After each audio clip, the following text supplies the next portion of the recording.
घरे जो आम बाहर पुरी जी बोली मो पुअर एका जी मुझी मुझे तू छोट जापरूनु ना हाँ मु कांधे बसिकी जी से कांधे बसिकी चलती आसला बेलू आज मो पुओ को जो कांधे बसई मोर पिलादिन कथा मन पड़ू मुझे बापा कांधे बसिकी आसुरी बाबा कांधे बसिकी जय जगन्नाथ। आज बहुत खुशी मु रथ यात्रा देखा आसी जहाँ जगार डोरी लगला काली भाभी जीवी कि जीविनी किंतु आज जहाँ प्रभुर डोरी लगला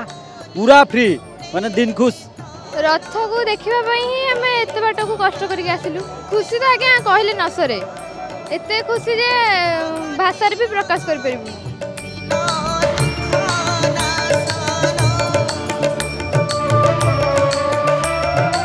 आम जो छोट होइतलु एमती बापा दादा कांधे बसई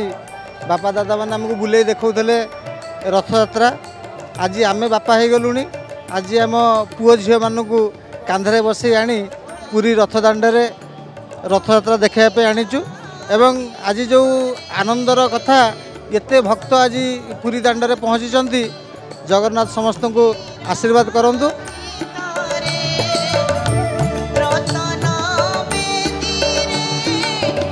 जय जगन्नाथ जय जगन्नाथ जय जगन्नाथ।